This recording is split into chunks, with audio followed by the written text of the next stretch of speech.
Our African ancestors, brothers and sisters, saw the matrilineal system. Keep in mind that all the kings had to come through the line of the woman. Is that right? That's right. What man can say he didn't come from a woman? Please step forward so we can understand where you came from. So our ancestors had no problems understanding that divine principle of that sacred womb where we all came from. That was the basis and foundation of the goddess principle and the matrilineal system in Africa. And our ancestors saw, in order for the king to rule the throne, like you have Ursa right here, the goddess Sheshat. Here you see her in the tree of divine wisdom, giving the fruit of divine knowledge and wisdom in order for him to rule the throne. It had nothing to do with no tree of good and evil. The patriarchs who came from the north, the Hyksos and others, who had a misogynistic nature, a hatred towards the woman, could not conceive of a woman nor a goddess giving a man anything. And that story was corrupted. The tree of divine wisdom and divine life was corrupted into the tree of what?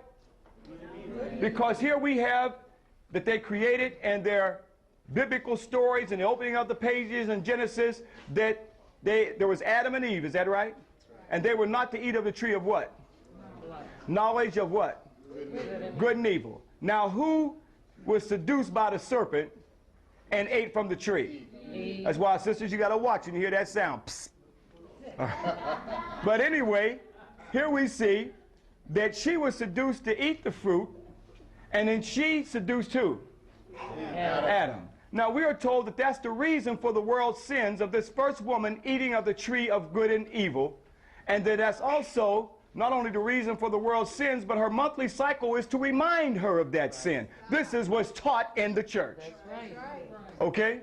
Now when sisters start jacking that preacher up, who's been equally spiritually enslaved himself, to tell that story, and that we were born in sin, there was no story whatsoever in the Kemetic Nile Valley that we were born in sin. So a few years ago, back in 1988, boy, time is fast. Seemed like I just got this yesterday. Brother and sister showed me, they said, hey, brother, Quasi, you see, there was a black Adam and Eve. Although they made a black Adam and Eve, that has nothing to do with our story. This is what we see the evolutionists and creationists fighting each other, and they know anthropological studies that black people were first, so they put a black Adam and Eve, and gave Adam a jerry curl and gave Eve a weave. You know, they had to be looking good for each other back then, you know. But it had nothing to do with our story, brothers and sisters. Even though they make it black to make you accept it, this is not still an African story. The African story is the goddess Sheshat giving the fruit of divine life from the tree of divine life and wisdom in order for the king to rule the throne. And this goddess concept was corrupted throughout the whole African Nile Valley, and even in our spiritual subconscious, even today, where we are told that the sisters are the ones, the women are the ones for the world's sins. This is the demonization of women and the hatred of women. This is part of the sexism that you get in the theologians. Even in Paul, it says that women shouldn't even speak in the church. But I'm letting you know that that is not the African spiritual way, brothers and sisters. We had a god and a goddess. That's a spiritual Ma'atian law that our ancestors saw. Okay? So let's understand that there was no rib, by the way, in the African creation story taken from the man to make the woman. That didn't exist. They were created simultaneously. So we did not have no story, but all of us got a navel where the umbilical cord was severed from our mothers, where we all came from. But until we get back to the true spirituality of understanding our divine balance of African men and African women, we'll forever be a victim in somebody else's racist, theological story, and the victimization of sisters where we cannot see our divine balance in the universe. Hotel. Hotel.